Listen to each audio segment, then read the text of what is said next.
Olá pessoal, bem-vindos ao nosso videocast. A gente hoje vai abordar um tema social sobre o racismo e a gente vai entrevistar o Andrezinho e para começar ele vai contar pra gente a experiência dele com o racismo em si e também com o esporte. Olá pessoal, eu sou o professor André Teixeira, sou professor de administração do IFES Campus Montanha e esse tema é um tema muito sensível, né, e é importante que seja abordado nas escolas.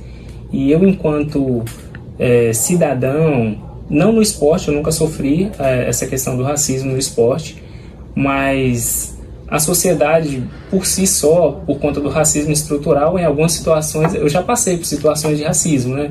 Aquele olhar atravessado, aquela pergunta maliciosa, e é muito importante esse espaço que vocês abriram para a gente poder conversar sobre esse tema. Agora o Vinícius, ele vai fazer a primeira pergunta. Os argentinos nutrem uma mentalidade preconceituosa contra os atletas brasileiros, assim como os europeus xenofobos. O que leva os argentinos a ter esse pensamento, mesmo tendo sido explorados da mesma forma que nós brasileiros? É um fato curioso, né? Porque a Argentina também foi uma colônia de exploração dos espanhóis, talvez devido ao fato de eles terem a população, a maioria ser branca, talvez eles alimentam por conta disso, acham que são uma raça ariana, assim como as ideias do nazismo. E com relação a atletas brasileiros, esse é um assunto, essa questão do racismo com atletas brasileiros vem de longa data, na verdade. E eles têm a ideia de que o Brasil e os demais países, quando os portugueses chegaram aqui, né, encontraram índios e os nativos. E quando chegaram na Argentina não encontraram ninguém, então eles costumam dizer que os argentinos chegaram de caravelas, de navios, né, vindos da Europa. E há um tempo atrás, fazendo a leitura de um artigo, eu observei que eles se referiam aos atletas brasileiros como macacos. E na visão deles, isso não era uma ofensa racista, mas para nós, brasileiros, isso soava muito mal, né? É tanto que por várias vezes, alguns canais de comunicação da Argentina, alguns jornais tiveram que fazer retratações, porque eles estampavam nas manchetes, hoje nós iremos jogar contra os macacos, ou os macacos chegaram, fazendo referência à seleção brasileira, que era composta em sua maioria por negros. Até porque a gente sabe que quase todo apelido que é referente ao animal, ele soa meio ofensivo, né? Você chamar uma pessoa de girafa, uma pessoa de elefante, qualquer apelido assim, ele soa ofensivo. E uma nação chamar outra nação de macaco é uma coisa muito feia, principalmente na nossa atualidade, que a gente tem lutado muito contra isso. Agora a gente vai para a segunda pergunta. A Espanha foi governada pela ditadura franquista, possuindo uma forte inclinação com ideias nacionalistas da Alemanha nazista e da Itália fascista. Você acredita que essas ideias franquistas se mantêm vivos com os cânticos e ofensas proferidas a atletas estrangeiras e negros que atuam no país? Com certeza teve muita influência. Até porque quando a gente começa a estudar a história, tem-se a ideia de que a Europa é o berço da humanidade. E não é bem por aí, né? Mas, infelizmente, eles carregam essa ideia de que a raça ariana, tem que ter raça ariana, e atualmente a gente tem visto aí algumas situações de atletas não só brasileiros, como atletas africanos que sofrem constantemente com preconceito nos campos, nos estádios, não só da Espanha, de outros países também europeus. Agora outra pergunta, quais são as estratégias eficazes para combater o racismo no esporte em todos os níveis, desde o esporte escolar até os esportes profissionais? Então, nessa circunstância eu vejo que a família tem um papel fundamental, primeiramente a família, porque ninguém nasce racista. Sim. Ninguém nasce racista, ninguém nasce com preconceito. Esse é um tipo de coisa que é ensinado. E, em contrapartida, paralelo a isso aí, a escola. É importante que a escola promova ações de inclusão, promova ações de cidadania que possam propagar essas ideias de igualdade. Até porque, para mim não existe raça negra, raça branca, raça amarela. existe a raça humana, nós somos um só. Concordo com o que o senhor disse, a educação desde berço é muito importante também, mas também outro modo eficaz também é que na própria política, né, os políticos têm esse pensamento e tal, e não combatem direito, que nem na Espanha mesmo teve o caso do Vini Júnior, né, no esporte, teve o racismo, e a La Liga, né, que é a Liga Nacional ali da Espanha, acha isso normal, né, achava isso normal. O diretor da La Liga deu até uns depoimentos que tirando, como se não fosse nada aquilo lá, como se não fosse importante o racismo que o Vini Júnior sofreu. Aí o pessoal fez um manifestamento, né? Aí sim que eles tomaram conta do que era preocupante aquela situação do Vini Júnior e tal. Aí que foi lá que eles tomaram a providência sobre o racismo que ele vinha sofrendo. Mas eu acho muito importante também na escola também propagar esses combates que tem tendo da racismo. Eu acho importante a escola também, essa educação que o senhor disse, é muito importante, que ninguém nasce sabendo racismo, né? Isso vem de educação. Eu acho importante o que o senhor disse, também concordo com suas palavras. Nossa conclusão que a gente tira disso é que o princípio de tudo é o respeito. Eu preciso ter respeito com o meu colega, eu preciso ter respeito com os meus pais, com os meus responsáveis, com todas as pessoas, porque não importa a cor da pele, todos somos humanos, todos vivemos da mesma forma. Essa foi a nossa entrevista, agradecemos ao Andrezinho e muito obrigada pela atenção de vocês. Nós somos a I35. Pode, meu amigo. Olá pessoal, somos alunos da 85 e hoje vamos entrevistar a nossa queridíssima professora Ana Paula. Eu me chamo Vinícius, estou com minha companheira de classe, a Maria Elvira. Hoje a gente vai falar sobre um assunto bem delicado, que é o racismo. Vou pedir para a professora Ana Paula contar algo sobre ela, né, sobre sua formação e tal. Então... Perfeito. Bom, antes da gente começar então a entrar no tema, né, eu vou falar um pouquinho sobre mim. Eu sou a professora Ana Paula, professora de História aqui do campus de Montanha, do IFES Montanha.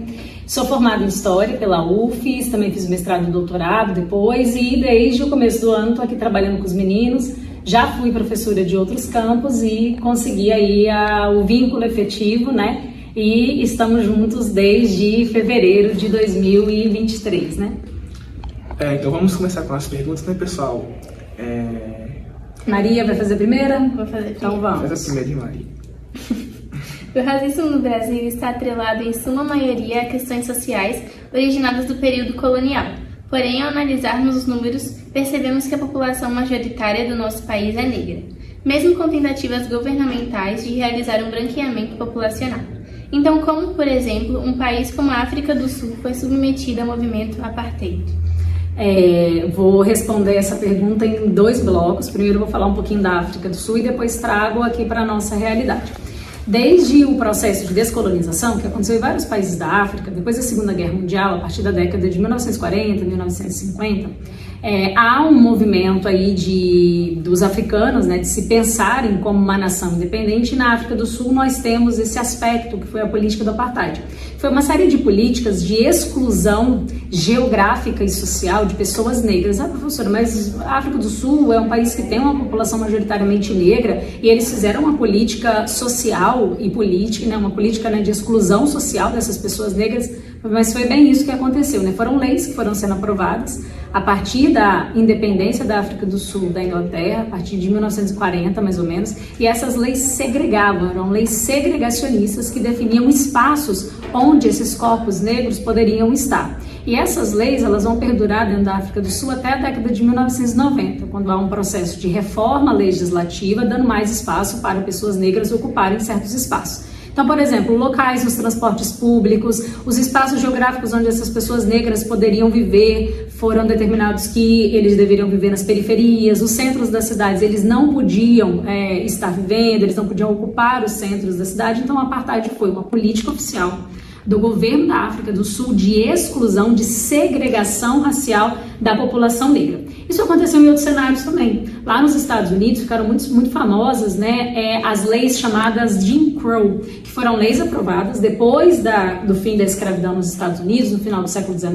e até meados do século XX, que definiam algo muito parecido com o apartheid na África do Sul. Definia os locais onde os negros tinham que andar dentro do ônibus, leis de casamento que definiam com quem as pessoas podiam casar. E aí, já trazendo para a nossa realidade, para a gente encerrar essa primeira pergunta, né? Aqui no Brasil, nós também tivemos essas leis que tinham aí como um pressuposto definir o lugar da raça dentro da nossa formação social e cultural. Então, por exemplo, na nossa Primeira República, que é aquele período ali que vai de 1889 até 1930, existiam algumas leis que enquadravam determinadas práticas que eram da comunidade negra como práticas de vadiagem. Então, por exemplo, grupos negros que estavam lutando capoeira ou que estavam em uma roda de samba, esses hábitos que eram muito típicos dessas comunidades negras eram considerados hábitos de vadiagem e muitas vezes os negros eles eram retirados, eles eram recolhidos porque eram considerados criminosos.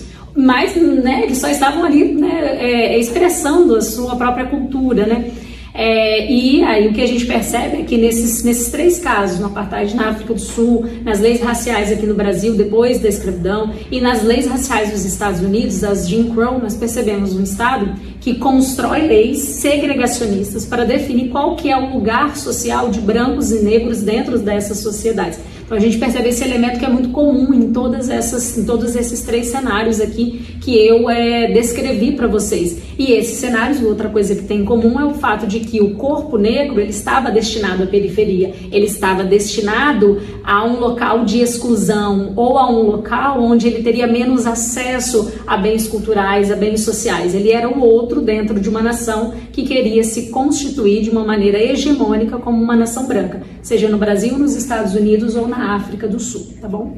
Que é uma triste realidade, né? Principalmente no Brasil, porque a gente sabe que a maioria da nossa cultura, ela vem do povo negro, eles trouxeram as nossas culturas, a maioria delas, então é um cenário muito triste, não só no Brasil, mas no mundo todo, porque a gente não deve considerar uma cor ou outra maior, mas todos somos iguais. Perfeito. E esse cenário de exclusão geográfica a gente ainda consegue enxergar, né? Você olha para os cenários de periferia, principalmente das grandes cidades, os corpos que ocupam esses espaços são majoritariamente corpos negros, os corpos que ocupam os bairros de classe alta, se você pega uma cidade como São Paulo, são corpos brancos.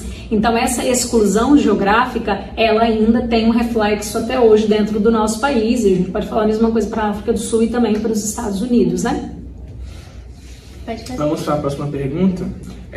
No Brasil, possui-se a cultura de sermos um povo acolhedor em relação aos imigrantes e os refugiados.